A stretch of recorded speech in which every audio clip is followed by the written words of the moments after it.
Radio Educación desde la Colonia del Valle en la Ciudad de México. Radio Educación.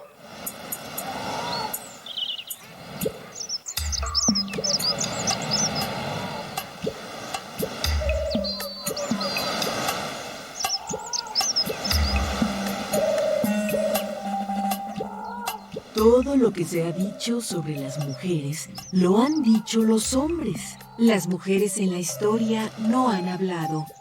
Hay que hablar con ellas. Poulain de la Barre.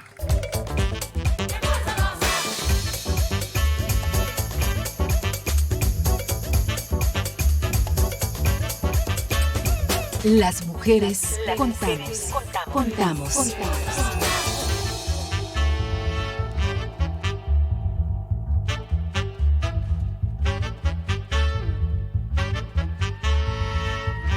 No solo somos un poco más de la mitad del mundo, nuestra sociedad cuenta con nosotras para la transformación social. Sé parte de nuestro presente. Dialoguemos de la política, de lo público y de lo íntimo. Con perspectiva de género. ¿Qué y cómo contamos las mujeres?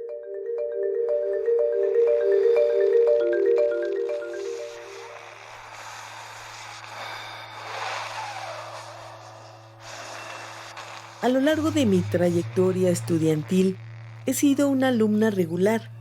Nunca reprobé materias y tuve un buen promedio.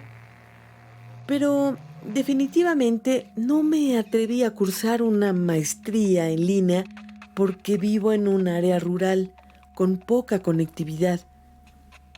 Nunca pensé que ser mujer indígena latinoamericana sería un punto en contra para ejercer mis derechos civiles, políticos, económicos, sociales y culturales ante la creciente gestión digital de la vida.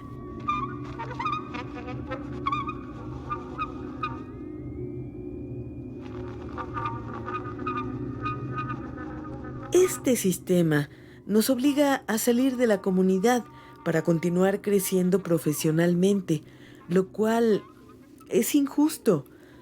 Con un grupo de compañeras de la comunidad nos organizamos para pedir acceso universal a Internet. La violencia verbal fue la respuesta. En tono de burla, los líderes del cabildo consideraron que las indias no necesitan ni merecen Internet.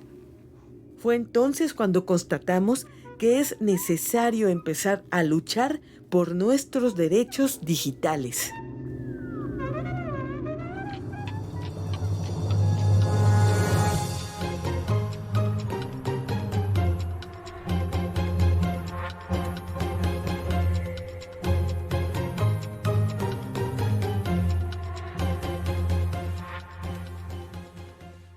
En la cuenta de los días, en 2014 tuvo lugar en Malasia la reunión de la Asociación para el Progreso de las Comunicaciones. Allí se planteó el tema de una Internet feminista, así como la necesidad de eliminar la misoginia y el sexismo en línea para avanzar hacia una Internet segura y respetuosa de todas las personas. El programa de esta noche está dedicado a conversar a propósito de Internet y violencia de género, y damos la bienvenida a nuestra invitada. ¿Podrías presentarte para nuestras audiencias? Muchas gracias, Ana Leticia, y muchas gracias a todas las personas que hoy nos escuchan en Las Mujeres Contamos. Mi nombre es Alexandra Argüelles y en esta ocasión represento a la ONG Derechos Digitales, que como su nombre lo indica, se dedica a la defensa y al análisis del ejercicio de derechos humanos a través de las plataformas digitales y las tecnologías en América Latina. Muchas gracias por la invitación.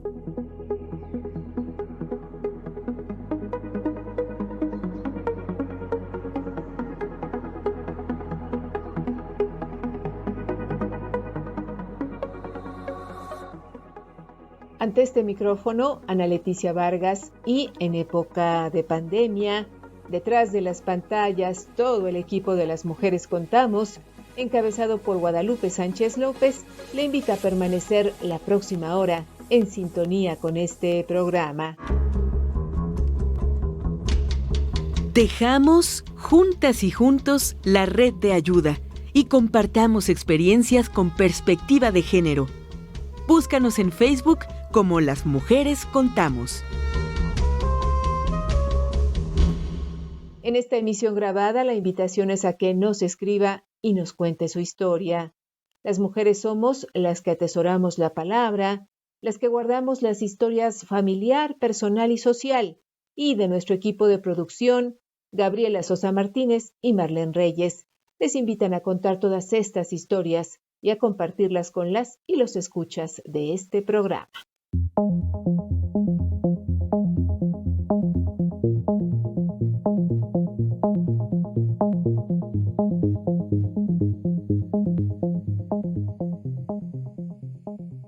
En esta emisión grabada de Las Mujeres Contamos, conversamos a propósito de Internet y violencia de género con Alex Argüelles, encargada de comunicaciones de la ONG Derechos Digitales. Alex, muy buenas noches. Gracias por aceptar esta entrevista. Hola, muy buenas noches. ¿Qué es la violencia contra las mujeres relacionada con la tecnología? Pues bueno, la violencia contra las mujeres relacionada con la tecnología realmente no es algo tan místico, ¿no? Como nos podríamos imaginar. La violencia contra las mujeres relacionada con la tecnología son las manifestaciones que normalmente encontraríamos en el ámbito físico de violencia hacia las mujeres, ahora traducidas o amplificadas a través de las tecnologías. Estas violencias pueden ser desde discriminación, censura, amedrentamiento, hostigamiento, acoso. Y finalmente es interesante ver cómo todas estas tienen un factor que las diferencia de violencias que se puedan ejercer como entre personas más allá del género, ya que aquí vemos cómo es justamente ese factor de género el que hace que estas violencias tomen otro matiz que tiene que ver con limitar los espacios de participación de las mujeres, ahora también a través de las plataformas digitales. Alex, ¿cuál es la incidencia de esta violencia de género en línea? Como te decía, justamente parte de esta búsqueda de limitar los espacios de involucramiento, participación y también aprendizaje por parte de las mujeres. Y esto lo hemos visto muy directamente en cómo a mayor propuesta de las mujeres a través de las redes digitales, ya sean propuestas de convocatorias para participar en movilizaciones, convocatorias para participar en grupos de estudio o incluso llamados a hacer coberturas de estas mismas protestas o actividades en torno a la lucha feminista en América Latina, vemos cómo ha habido una ola de violencia que se ha ido incrementando, a través de la cual vemos que los ataques principales tienen que ver con doxeo, que es esta revelación de información personal, que obviamente viene sin consentimiento, y en esta parte del no consentimiento también vemos cómo muchas mujeres se han unido a partir de que son victimizadas a través de la difusión de sus imágenes íntimas sin consentimiento por parte de sus exparejas. Muchas veces en relaciones heterosexuales, donde de nuevo vemos cómo este desequilibrio de poder que viene de las estructuras patriarcales, de repente se instala también en cómo se manifiesta la violencia cuando tienen estos medios digitales para amplificar estas amenazas respecto a que, bueno, en este caso, en este escenario, se hace esta cuestión de que si estas mujeres ya no son, pongamos entre comillas, propiedad de su pareja, entonces esta pareja o expareja en este caso va a utilizar estas imágenes como una forma de control hacia las mujeres con tal de amedrentarlas para seguir teniendo el poder y a su vez evitar que las mujeres puedan decidir salirse de una relación tóxica, abusiva o violenta.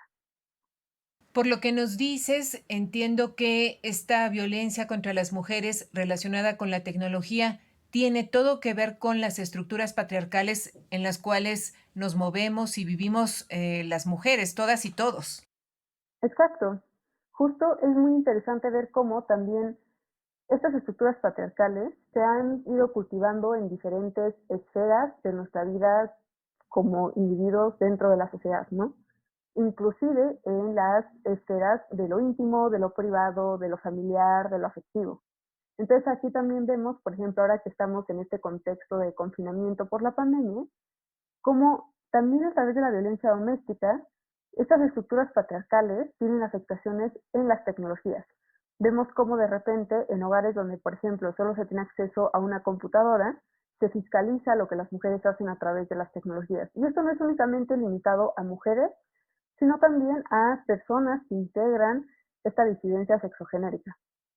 Entonces, dentro de esta cosmovisión en la que tanto las mujeres como las personas de la diversidad sexogenérica son vistas como una minoría o como grupos que tienen menor poder, de repente estas violencias patriarcales en el ámbito doméstico también se manifiestan a través del control de las tecnologías a las que estas personas podrían tener acceso para seguir construyendo con sus comunidades, comunicándose con sus comunidades o incluso tener información, acceso a información más bien, que tenga que ver con cómo sostener chance, cuestiones que tengan que ver con salud sexual y reproductiva, cuestiones que tengan que ver con salud psicoemocional o incluso también líneas de ayuda que puedan apoyar a mujeres y personas de diversidad sexogenérica que estén viviendo situaciones de violencia física, económica, sexual o psicológica incluso en este ámbito doméstico, ¿no? Ya de alguna manera lo has dejado ver, pero ojalá pudiéramos profundizar en el tema de cómo nos afecta en nuestro bienestar, en nuestra autoestima, en nuestro desarrollo, este tipo de violencia.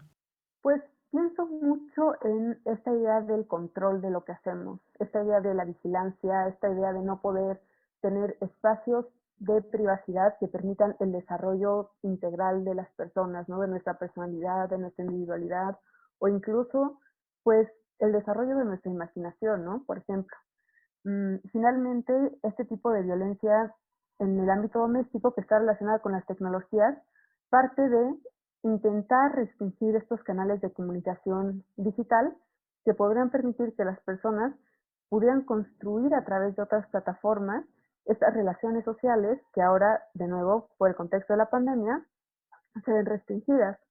Entonces, es bien interesante ver cómo, justo dentro de estas relaciones que se ven restringidas, tenemos el acceso a educación, tenemos el acceso al ocio, tenemos el acceso a incluso personas que buscan esta forma de relacionarse sexoafectivamente a través de las tecnologías. Todo esto tan dependiente ahora de lo digital se puede ver restringido cuando convives con una persona que ostenta una especie de mayor poder que tú sobre estas tecnologías y que a su vez podrá incluso restringirte el acceso a las mismas. Y esto es bien interesante porque si pensamos que en México el acceso a Internet está constituido como un derecho fundamental, el derecho a Internet no se constituye como tal porque sea importante Internet en sí. Se constituye como tal porque Internet permite que amplifiquemos el desarrollo de un montón de derechos, entre ellos el acceso a la información, el derecho a la libertad de expresión, a la libertad de asociación, entre otros. Entonces, de nueva cuenta, algo que me parece como bien pertinente empezar a analizar, porque también cuando hablamos de acceso, no estamos hablando del mismo acceso para todas las personas. Y eso también es una de las medidas importantes que los gobiernos, particularmente el gobierno de México, debería tener en cuenta cuando de repente empieza a hablar de que quiere ofrecer acceso a Internet para todas las personas. O sea, hay personas que por un lado se les puede ofrecer el acceso a Internet, pero ni siquiera se les ha garantizado una seguridad económica que les permita pagar las rentas de los servicios de Internet que ofrecen ciertas compañías. Y por otro lado, el servicio de Internet que se ofrece gratuitamente es un servicio que realmente no permite que las personas satisfagan las necesidades que tienen de conectividad y eso lo hemos visto ahora, por ejemplo, con el tema de la educación a distancia, que muchas personas se han visto en este dilema de no poder contar con los medios suficientes para seguir con esta escolarización y a la vez esto también se manifiesta en los espacios de trabajo, porque todo lo que estamos haciendo ahora depende de esta conectividad. Entonces, si los gobiernos no ofrecen estas medidas de acceso, no solo estamos hablando de la falta de posibilidades que pueden encontrar distintas personas para poder ejercer sus derechos, sino también estamos hablando de una especie de violencia tal vez velada que también va a afectar cómo las personas pueden tener acceso a mecanismos de apoyo y justicia. Y esto me regresa de nueva cuenta al tema de las mujeres que viven violencias. Si de repente los espacios, centros de ayuda se han visto de cierta forma restringidos en la atención que pueden brindar, muchas mujeres van a migrar a Internet para buscar esos espacios de ayuda. Y si de repente no hay la posibilidad de tener acceso a Internet, no hay posibilidad de tener acceso a Internet con privacidad, no hay posibilidad de tener acceso a Internet en un espacio seguro, eventualmente todos estos problemas lo que van a acarrear es que esa búsqueda de seguridad, justicia y finalmente paz sea mucho más complicada para las mujeres que finalmente necesitan este tipo de apoyos por las situaciones de violencia que enfrentan. Por supuesto. Ahora bien, en cuanto a este acceso a Internet, en este año 2020, en pleno siglo XXI, ¿las mujeres seguimos estando en desventaja frente a los varones? Realmente creo que la respuesta sencilla obviamente sí, pero a mí me gustaría como justo ir matizando ese sí, ¿no? Finalmente hemos visto cómo en años recientes, digo, voy a hablar del ámbito de la tecnología, que es como donde yo más me muevo, la participación de las mujeres ha incrementado muchísimo, sobre todo iniciativas y esfuerzos que han existido por acercar a las mujeres a escolarización en materia digital o también darle visibilidad a proyectos autónomos de mujeres que tienen que ver con tecnologías libres o autogestivas. De repente vemos cómo empiezan a tener mucho más eco a través también, y digo, esto es una conciencia muy clave, de todas estas movilizaciones feministas que ha habido de hace unos que te gusta, 4 años ahora, donde hemos visto también cómo las plataformas digitales han servido no solo para articular movilizaciones que permiten la toma de espacios públicos físicos, sino también que han permitido que las mujeres sean parte de diferentes conversaciones. Y esto siento que son como pasos muy esperanzadores y sobre todo, pues sí, o sea, pasos que nos hacen darnos cuenta de la importancia que tiene esta lucha desde el feminismo, desde el reclamar espacios que por muchos años nos fueron negados a las mujeres. Y ahora creo que esta brecha de género o estas brechas de género que todavía existen están siendo como transformándose poco a poco. Y eso no quiere decir que hayamos encontrado como la fórmula secreta para resolverlas todas, porque claramente todavía existen, pero creo que vamos por un buen camino hacia ir transformando justamente las estructuras que antes nos parecían como inamovibles, ¿no? Entonces me parece que sí, o sea, efectivamente todavía existe esta disparidad de género y de participación, pero poco a poco se ha ido subvirtiendo a partir de que más mujeres no renuncian a ser parte de estos espacios digitales, estas plataformas y sobre todo a estos espacios de construcción social que finalmente son los que alimentan esta democracia en la que supuestamente vivimos.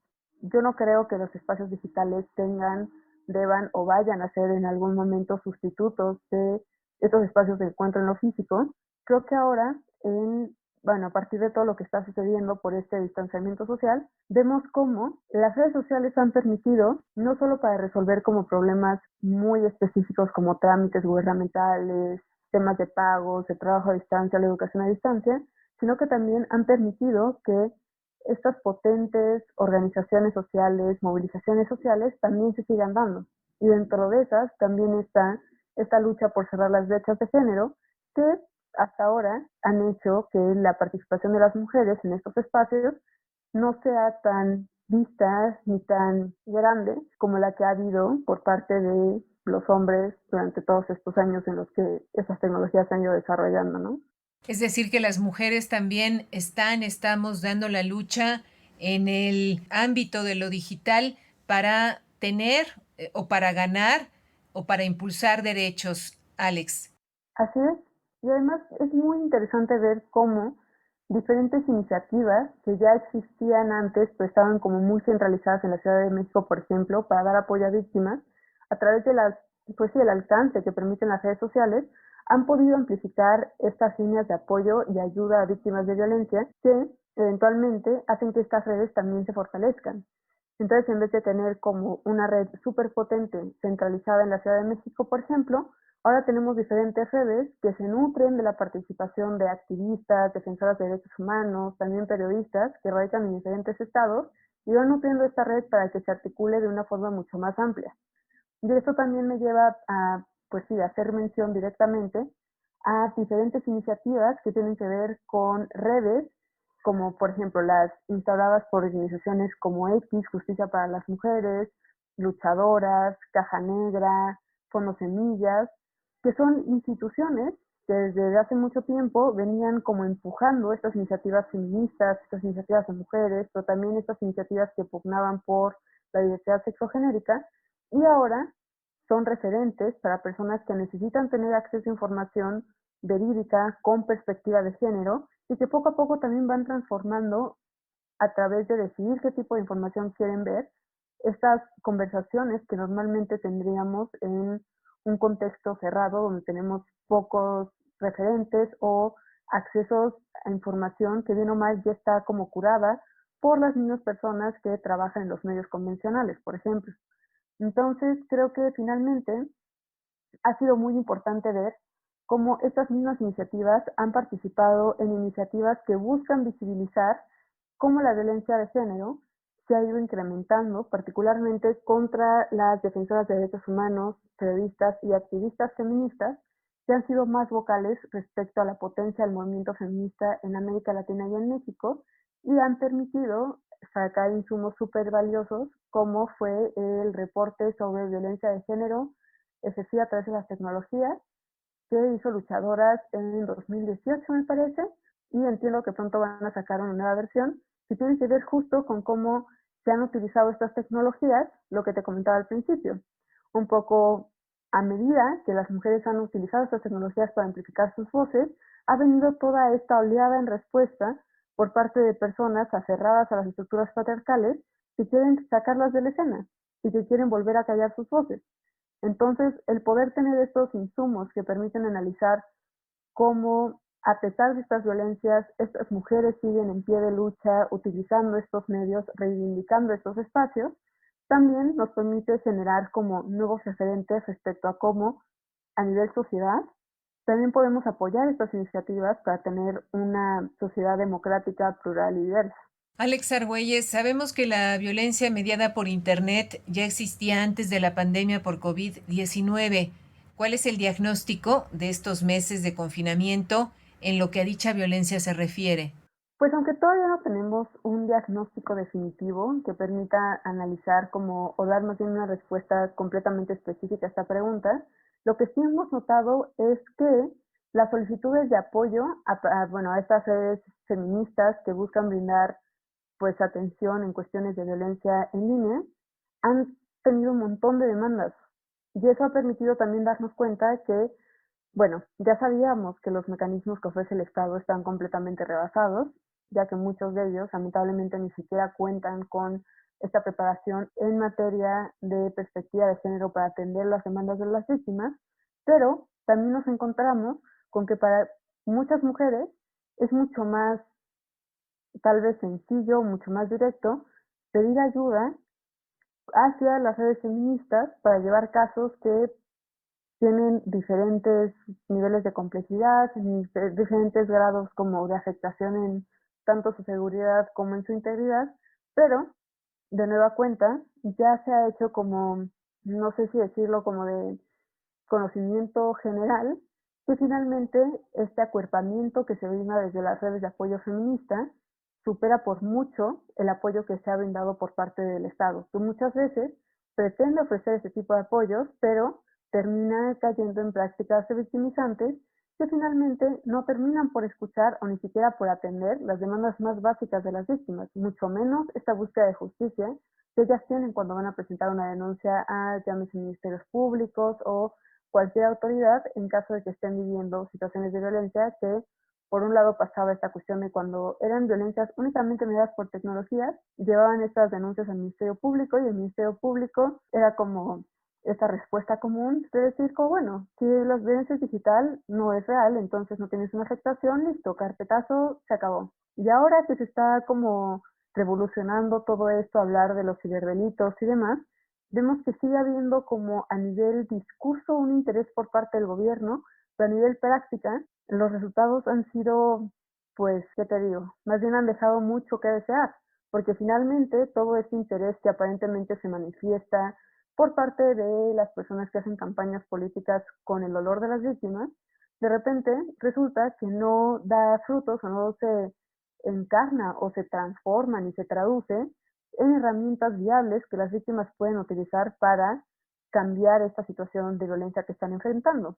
Entonces, de nueva cuenta, recurren a estas iniciativas realizadas por la sociedad civil organizada, por organizaciones no gubernamentales, por redes feministas, y estas violencias, que como hablábamos al principio, terminan siendo muy similares, si no es que las mismas, que se manifiestan más allá de las tecnologías. Todas estas violencias que tienen que ver con control, manipulación, acoso, hostigamiento, doxeo, amenaza, todas estas violencias también se han transformado en manifestaciones digitales. Pero de nueva cuenta, es bien interesante poder señalarlas, como desentregarlas, porque a veces están tan llenas de esta maraña estructural que permite la impunidad, que finalmente, cuando las personas buscan ayuda en esa situación de violencia, termina siendo como más una cuestión de acompañamiento y contención psicoemocional. Y finalmente, pues terminas quitando como esta bruma encima de todo el problema y te das cuenta que algo que es una constante en varias de estas denuncias es que finalmente las mujeres ya no tienen esta confianza en los mecanismos de un Estado que les ha fallado tantas veces, al nivel que estas mismas demandas que a veces se llevan estas redes feministas, redes realizadas por organizaciones de la sociedad civil o por organizaciones no gubernamentales, terminan llegando a las calles y terminan siendo todas estas protestas donde hemos visto la toma de espacios públicos, tomas de oficinas de gobierno, que parten de esta rabia y dolor de las mujeres que siguen siendo victimizadas y además revictimizadas o incluso ignoradas por un Estado donde el mayor representante tiene el descaro de pararse a decir que la violencia se ha reducido. Entonces, pues sí, es como un tema bastante grave porque justo por todo este índice que se ha incrementado en las demandas, que más bien pues en las denuncias o en las demandas de atención y apoyo en casos de violencia, no hemos podido todavía articularnos para hacer estas mediciones o hacer reportes específicos de esto, pero yo tengo entendido que desde una iniciativa que se llama Serendipia, que trabajan con mapeo de datos, han estado compartiendo información respecto a cómo los índices, por lo menos en las instancias gubernamentales oficiales que trabajan con violencia de género, han ido incrementando desde el inicio de la pandemia. Entonces sería como bien interesante poder contrastar los datos oficiales de las oficinas de gobierno con los datos que tenemos nosotras trabajando con estas redes feministas para ver efectivamente cuál es el resultado de la transformación de violencia a partir del confinamiento. Alex Argüelles, por favor, dale a nuestras audiencias, ayúdanos en esta parte de proporcionar claves para saber si son víctimas de violencia digital. Pues la violencia digital tiene, como ya hemos hablado, distintas manifestaciones, pero algo que es muy importante es que pues también las personas vayamos ejercitando este tema de la intuición. Principalmente, ¿a qué me refiero con esto? Es que podamos desarrollar esta sensibilidad de entender con qué nos sentimos seguras, cuáles son nuestros límites. Y esto aplica tanto a nivel personal como a nivel afectivo, a nivel de vinculación con cualquier persona. Pero lo que voy con esto es que, por ejemplo, si yo tengo un celular que es mi dispositivo personal donde yo guardo mis imágenes, donde tengo todas mis conversaciones privadas o no tan confidenciales y demás, no tengo por qué darle la clave de ese teléfono a una persona que vive conmigo, ya sea mi pareja, ya sea mi papá, ya sea mi hermano, por ejemplo. Y esto tiene que ver con que la privacidad es mi derecho. Y la privacidad es un derecho fundamental porque lo que me permite es poder desarrollar tanto mis dudas, como mi sexualidad, como mi identidad, como mi plenitud, digamos, sin tener esta constante sensación de estar siendo vigilada. Entonces, cuando yo empiezo a sentirme incómoda, cuando empiezo a sentir que alguien está transgrediendo estos límites que me permiten sentirme segura realizando cualquier actividad a través de mis dispositivos, esa es una muy buena señal de que tal vez estoy viviendo algún tipo de violencia. Y estos tipos de violencia pueden tomar diferentes formas. Puede ser que directamente alguna persona con la que yo tenga contacto de repente me restrinja el acceso a mi dispositivo, me quite el dispositivo. Puede ser que de repente una persona esté accediendo a mi dispositivo sin mi consentimiento. Puede ser que una persona se esté haciendo pasar por mí a través de mi dispositivo y de mis redes sociales sin mi consentimiento. Puede ser incluso que una persona esté extrayendo información de mis dispositivos y compartiéndola en otras vías sin mi consentimiento. Y un poco, poco a poco lo que quiero ilustrar con esto es que lo que es muy importante entender cuando hablamos de violencia de género a través de las tecnologías es que esto es un tema de autonomía.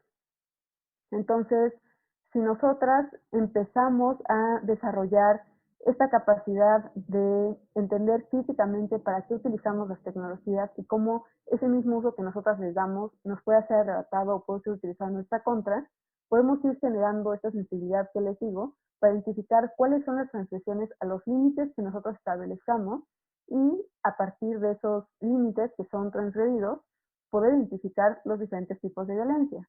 Algo que yo recomiendo mucho es que visiten una tipología que realizaron integrantes de APC, Social TIC y luchadoras en 2017, que si buscan en internet la encuentran como 13 tipos de violencia contra las mujeres a través de las tecnologías, y ahí pueden encontrar esta tipología que, como les digo, es un resultado de una investigación que se hizo en México, recopilando diferentes reportes sobre violencia digital y que dio como resultado esta identificación de 13 tipos de violencia que ustedes van a ver que son bastante comunes, no solo, comunes como que se replican mucho lamentablemente, pero son términos amigables, son términos entendibles. Por ejemplo, se habla de el monitoreo, que es cuando una persona de repente está todo el tiempo al pendiente de a qué hora te conectas, a qué hora te desconectas, te está buscando todo el tiempo para ver qué haces, o incluso puede llegar a intervenir tu dispositivo con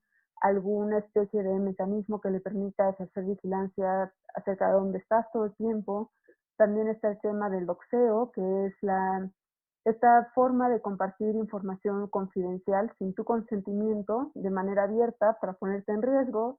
También hablamos del tema del grooming, por ejemplo, que tiene que ver con una manipulación que se hace para ir haciendo que personas, sobre todo menores de edad, eventualmente vayan cediendo sus límites de privacidad al grado de empezar a compartir imágenes íntimas con las que personas más grandes pueden lucrar, pueden lastimarlas incluso, y eventualmente son estos 13 tipos con los que nosotras sobre todo trabajamos para empezar a hacer estos procesos de acompañamiento a mujeres que son víctimas de violencia, y no solo mujeres, también personas que constituyen la diversidad sexogenérica han acudido a solicitarnos apoyo y el mismo apoyo se les da, partiendo de que finalmente somos grupos vulnerables porque, de nueva cuenta, estas estructuras patriarcales, machistas, siguen permitiendo que muchas de estas violencias queden impunes. Entonces, al menos tenemos como esta idea, que para nosotras es súper potente, en la que mientras más capaces seamos de nombrar y reconocer estas violencias, va a ser mucho más fácil poderles hacer frente, y no solo a nivel individual, sino a nivel colectivo. Entonces, pues sí, las invito a que si tienen interés en explorar más sobre este tema, se dirijan a esta tipología que son, así lo encuentran en internet, 13 tipos de violencia contra las mujeres a través de las tecnologías. Esta es una investigación que realizaron desde luchadoras, APC y Social TIC. Y pues bueno, justo estas 3 organizaciones son organizaciones que también trabajan muchísimo con el tema de violencia de género, y también tienen esta línea de ayuda a través de una iniciativa en la que colaboramos distintas organizaciones a nivel regional que se llama Ciberseguridad. Entonces, si tienen dudas al respecto de este tema, si quieren profundizar más, si quieren tener acceso a bibliografía, por favor no duden en contactarnos por nuestras redes sociales. Nos encuentran en Facebook y en Twitter. Muchas gracias por estas recomendaciones. En esta emisión grabada de Las Mujeres Contamos, conversamos a propósito de Internet y violencia de género con Alex Argüelles, encargada de comunicaciones de la ONG Derechos Digitales.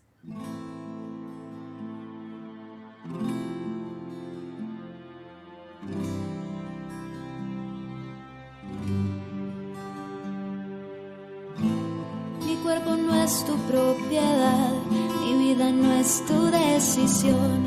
La esperanza se me va si prendo la televisión. Con miedo de salir, de bailar, de disfrutar. Nos dicen cómo vestir, nos enseñan cómo andar, pero nadie le enseñó a ese monstruo a respetar. Fuerte hay que gritar, cuántas lágrimas llorar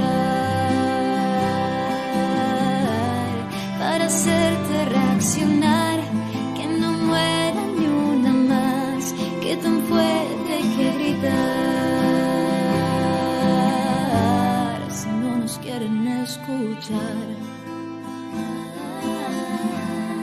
No nos quieren escuchar.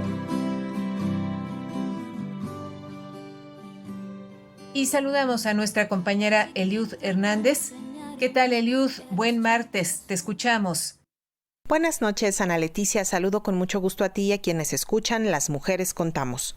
En estos meses de pandemia se ha incrementado el uso de Internet por parte de mujeres, ya sea madres subiendo tareas online, estudiantes, activistas, periodistas, artistas, jóvenes que expresan simpatía por los feminismos, colectivas, mujeres sobrevivientes de relaciones violentas y hasta emprendedoras online. Todas son susceptibles a vivir violencia de género en línea.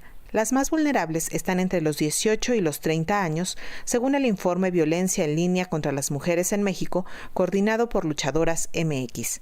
Lamentablemente, el espacio digital no es seguro, por lo que tenemos que echar mano de herramientas de autocuidado para no minimizar los comentarios agresivos, las burlas, la difusión de fotografías íntimas, datos personales, denuestos, amenazas. Así lo explica desde el activismo hacker nuestra entrevistada de esta noche, quien invita a buscar páginas como Libres en Línea y Ciberseguras para tejer estrategias de autocuidado feminista en la red. Vamos a escucharla.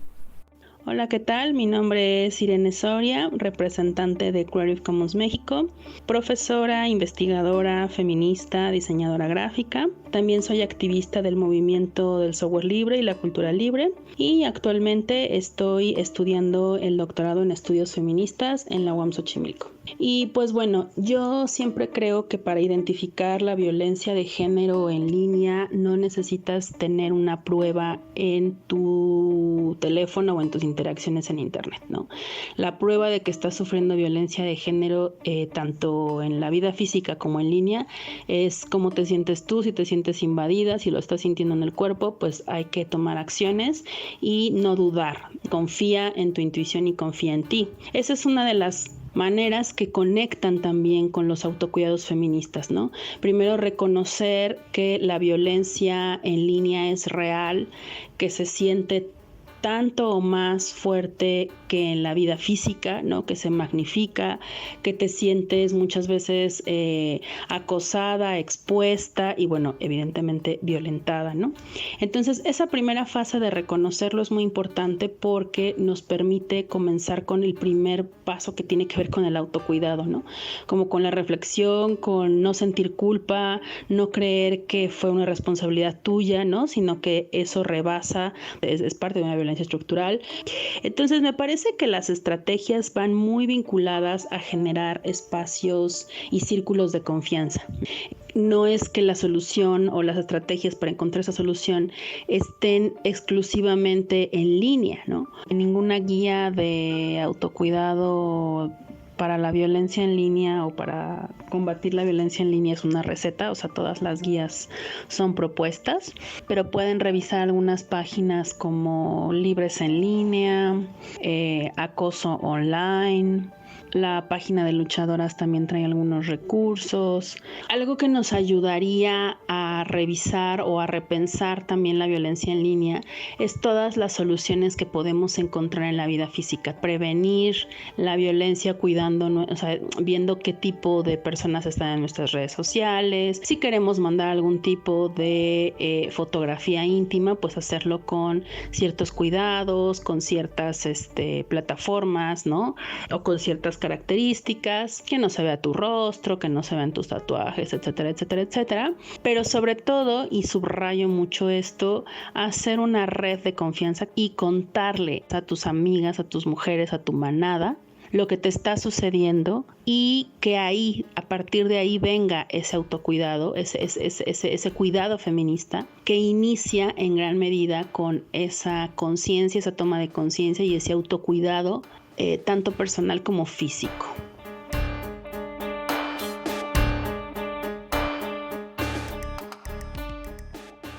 Muchas gracias a Eliud Hernández, a nuestras audiencias. Les recordamos que esta es una emisión grabada, por lo que agradecemos nos hagan llegar sus mensajes a las redes sociales, donde estamos como Las Mujeres Contamos. Hoy en entrevista con Alex Argüelles, encargada de comunicaciones de la ONG Derechos Digitales, sobre Internet y violencia de género. Alex, ¿cuáles son los recursos legales para enfrentar la violencia contra las mujeres relacionada con la tecnología? Pues es bien interesante que justo ahora usted estaba hablando mucho de diferentes iniciativas, particularmente en el tema de la difusión o diseminación no consentida de imágenes íntimas. Sin embargo, algo que para mí es bien fundamental es dejar claro que ya existen recursos legales, sobre todo los tipos penales, para diferentes manifestaciones de violencia que se ejerce a través de las tecnologías. Y definitivamente podemos prescindir de ponerles como estos prefijos extraños como ciberacoso, ciberhostigamiento, porque finalmente el acoso, el hostigamiento, las amenazas, todas estas manifestaciones de violencia ya están tipificadas.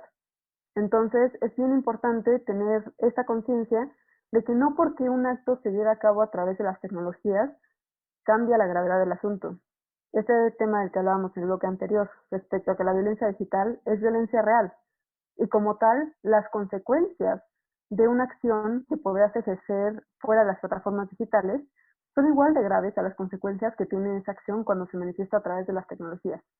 Entonces, cuando una persona esté ejerciendo algún tipo de acción violenta contra ustedes tienen toda la capacidad y toda la legitimidad para ir a presentar una denuncia por estas acciones. Algo que es bien importante particularmente para el tema de difamación o el tema de la difusión no consentida de imágenes íntimas, es pensar que estos son delitos que atentan directamente contra la integridad de las personas.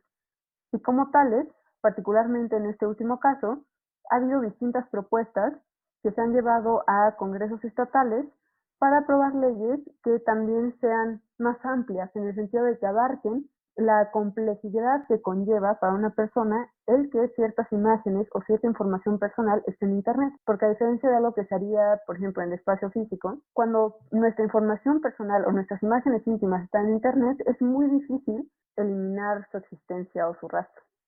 Entonces, esta complejidad que implica el que esta información sigue existiendo más allá de las fronteras legales de un país, por ejemplo, es como si Internet fuera otro territorio, tiene otras formas de gobernanza.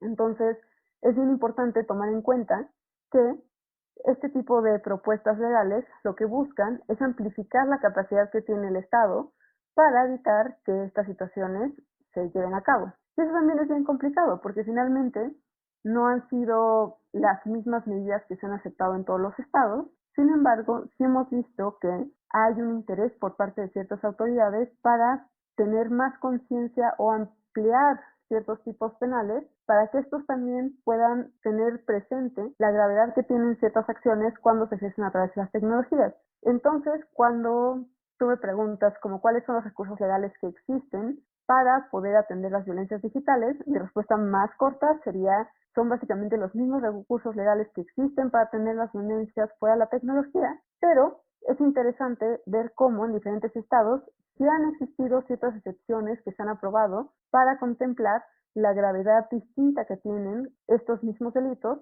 cuando se realizan a través o en plataformas digitales. Si me lo permites, yo recuperaría algo que mencionaste. Prácticamente quisiera dejarlo ahí anotado y nos metiéramos muy dentro de nosotras esta frase: la violencia digital es violencia real y por ello mismo nos afecta en distintos aspectos de los cuales ya hablaste en el bloque anterior. Por este hecho, cuando somos violentadas en el ámbito digital, tenemos derecho a presentar una denuncia, decías. Hay que hacerlo, Alex, y por ahí va la pregunta, a pesar de la desconfianza que nos puede infundir la autoridad y a pesar de los altísimos niveles de impunidad que existen. Esta pregunta no es sencilla de responder, principalmente porque pasa por algo que hemos visto mucho a raíz de estos ejercicios de denuncia pública y anónima, por ejemplo, que se hicieron con el Me Too. Yo soy de la idea y soy 100% partidaria de que las víctimas tienen todo el derecho de hablar cuando ellas consideren que sea el momento preciso para hablar. Y el hablar de las violencias que viven no necesariamente equivale a presentar una denuncia. Yo puedo hablar con mis círculos de confianza para contarles que estoy sufriendo una situación de violencia, y esto no me obliga a presentar una denuncia por la situación de violencia que he estado viviendo. Si bien claramente es cierto que el Estado mexicano ha respondido de una forma fatal históricamente a las denuncias por parte de las mujeres respecto a la violencia que han vivido por años, por siglos, me parece que es interesante ver cómo poco a poco hay mujeres que a través de ese trabajo de acompañamiento, de ese trabajo de alianza con otras mujeres, de ese trabajo de sentirse arropadas por personas que también han sufrido violencias similares, terminan empoderándose para llevar sus casos a otro nivel. Tal es el caso de Olimpia Coral. Ella es la mujer que ha estado detrás de diferentes iniciativas legales que se conocen ahora como Ley Olimpia, aunque realmente no son leyes, pero bueno. Olimpia, ella fue víctima de violencia a través de las tecnologías. Ella decidió transformar esta historia de víctima, que además fue revictimizada por parte de un Estado que decidió tajantemente no responder a su denuncia, invisibilizar la violencia que estaba viviendo. Entonces ella decidió organizarse con diferentes mujeres, decidió tomar como estos estudios en materia legal para poder hablar de cómo la violencia que viven las mujeres a través de las tecnologías, particularmente la relacionada a la difusión de imágenes íntimas sin consentimiento, es ignorada por parte del Estado. Y a través de estas acciones que ella tomó para pasar de ser víctima a ser sobreviviente, su historia se ha transformado. Y no solo su historia, ha transformado también la historia de miles de mujeres que ante esta situación, antes probablemente sentían que no había salida, que sus violentadores iban a tener el control sobre ellas para siempre.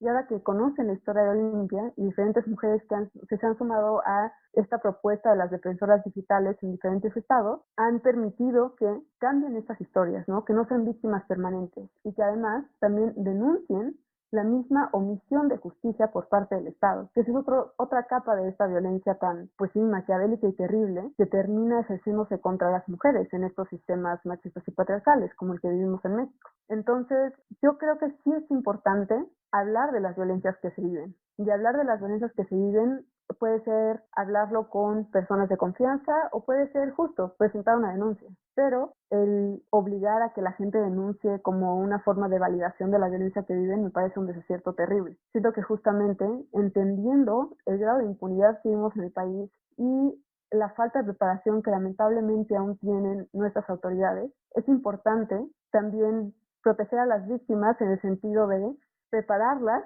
para esta, pues, ¿cómo decirlo?, incertidumbre que probablemente vayan a vivir en caso de querer levantar un proceso de denuncia. Porque eso es real, o sea, muchas de las personas que hemos acompañado cuando llevan sus casos de violencia de género a ministerios públicos, por ejemplo, terminan en carpetas de investigación larguísimas que nunca se resuelven. Esto es súper desincentivante, pero eso no quiere decir que no sean personas que están viviendo violencia, esto no quiere decir que tengan que ser víctimas permanentes. Lo que quiere decir es que aún tenemos un montón de trabajo por hacer, pero las violencias que viven son reales. Y estamos trabajando para que se tomen en serio y que se tomen acciones para poder facilitar vías de acceso a la justicia. Para que podamos hacer esas acciones, necesitamos saber qué es lo que está pasando. Entonces, de nueva cuenta, yo invito a que las personas que están sufriendo violencia de género, particularmente a través de las tecnologías, se acerquen a iniciativas como las que ya mencionaba anteriormente. Estamos en Ciberseguras, están las chicas de luchadoras, están iniciativas como Vita Activas, que incluso tiene una línea de ayuda 24/7, que también es una línea de contención. Y a través de estas iniciativas, como también están las defensoras digitales que operan en diferentes estados, ustedes pueden acercarse para recibir información, para recibir contención, para recibir apoyo y sobre todo recibir un espacio de escucha activa, donde finalmente lo que buscamos es intentar apoyarlas en este camino de transición para decidir qué es lo que ustedes quieren hacer con su historia y no dejar que alguien más decida por ustedes qué es lo que van a hacer con esta historia de violencia, esta historia de dolor, pero también esta historia de transformación y resignificación que ustedes pueden utilizar para dejar de ser víctimas y convertirse en sobrevivientes de la violencia que están viviendo. Qué importante este mensaje que dejas a nuestras audiencias. Y bueno, aprovechando que estás con nosotros en Las Mujeres Contamos, dinos por favor qué hay sobre el desarrollo de una Internet feminista. ¿En qué consiste este proyecto?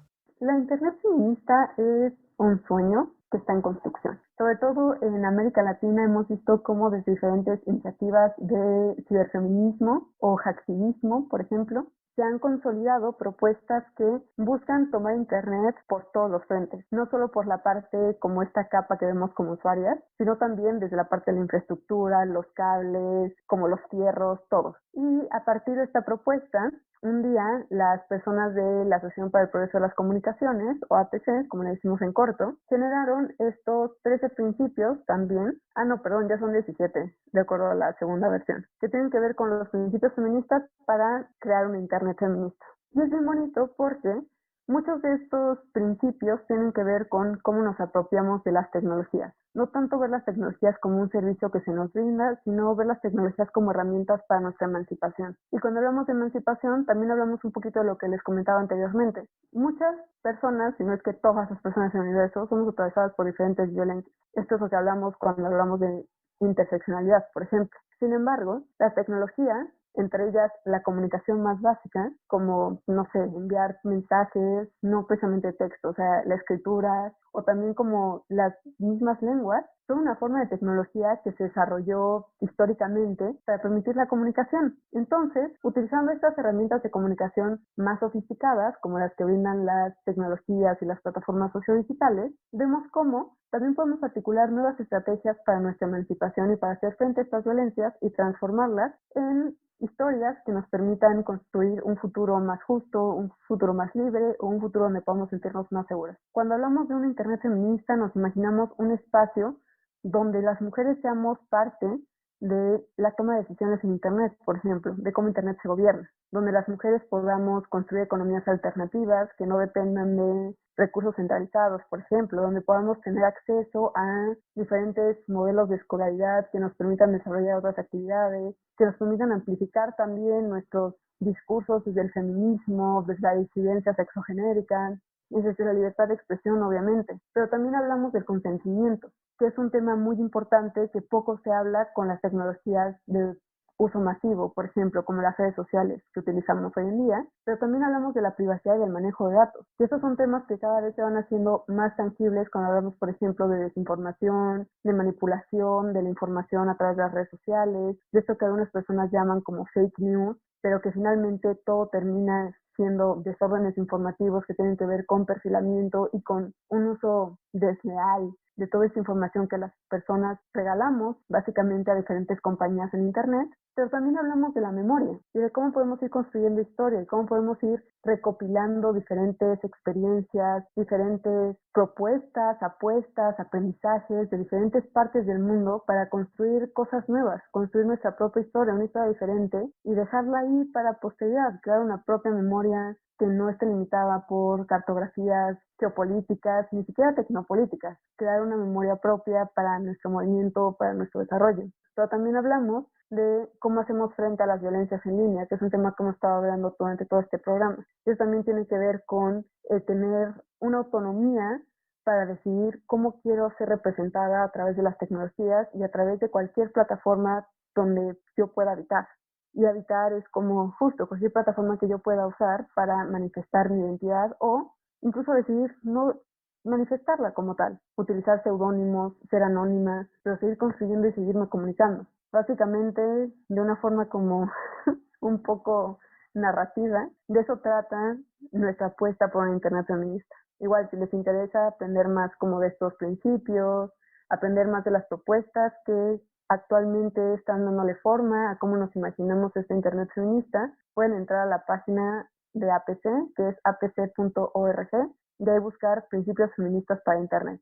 Y todo lo que les comenté ahorita, pueden encontrarlo ahí, y también pues pueden seguir contribuyendo a que estos principios sean más grandes, más amplios, y también que pues puedan representar a más personas que quieran sumarse a esta construcción. ¿Y qué tan lejos estamos de la construcción de este sueño, Alex?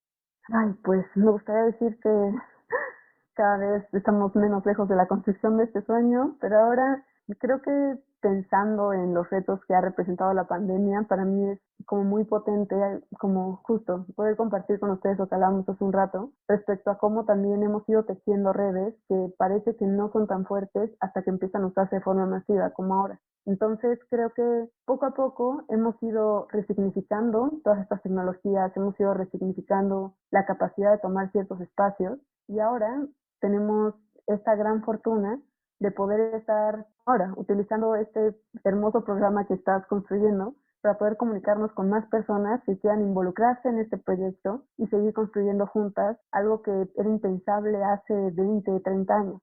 Afortunadamente, cada vez hay más mujeres que entienden y trabajan en cuestiones tecnológicas y que además están dispuestas a ayudar a otras mujeres. En la parte final de esta charla, para ir cerrando, ¿qué quisieras comentarnos, Alex Argüelles?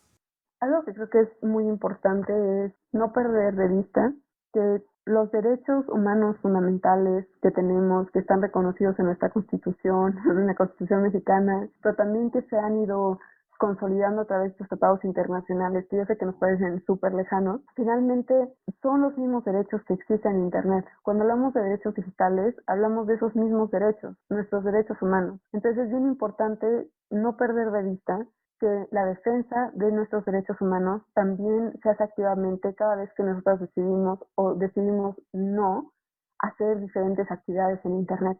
Entonces, no podemos renunciar a los espacios, no podemos renunciar a la capacidad de seguir creando, a la capacidad de seguir comunicando, a la capacidad de seguir teniendo acceso a información diversa, pero sobre todo no podemos renunciar a este derecho fundamental de seguir persiguiendo nuestra creatividad y nuestra imaginación para construir un futuro más justo, porque no podemos resignarnos a que el mundo que estamos enfrentando ahora, con estas crisis que se asoman y las que están por venir, es lo único que nos queda. Al contrario, esto es una probablemente pésima pesadilla que vamos a tener que enfrentar para poder empezar a divisar ese futuro que juntas vamos a poder construir, no sin antes enfrentar como todos estos retos que vienen con la situación que enfrentamos ahora, pero también nos van a dejar un montón de aprendizajes para entender cómo colectivamente podemos salir adelante. Entonces, sí, defendamos nuestros derechos digitales juntas, que son nuestros derechos humanos finalmente.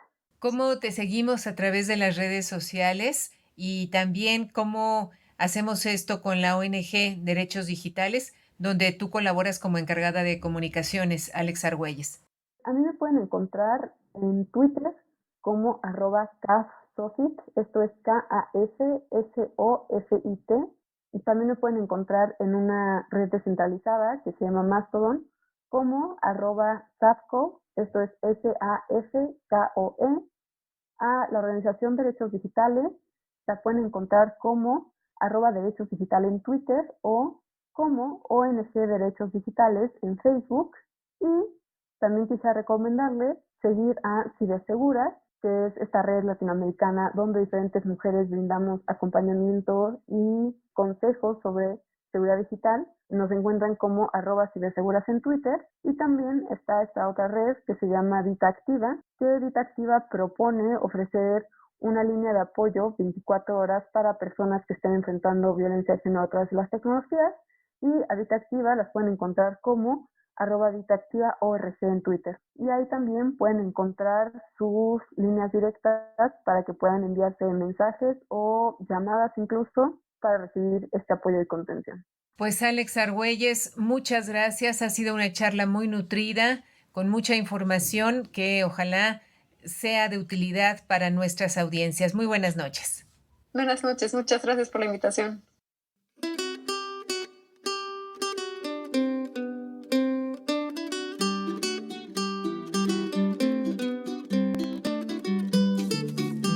Las mujeres contamos. Participamos en este programa el equipo de Las Mujeres Contamos, Eliud Hernández, Edith Díaz, Guillermo Lagarda, Gabriela Sosa Martínez, Marlene Reyes y Ana Leticia Vargas, en una producción de Guadalupe Sánchez López. Muchas gracias. Hasta la semana entrante.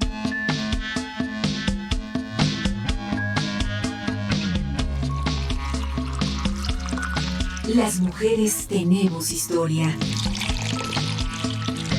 Contarla es parte de la construcción de un futuro con equidad. Desde la Ciudad de México, 1060 kHz en amplitud modulada. Radio Educación. Las mujeres contamos. Las mujeres contamos.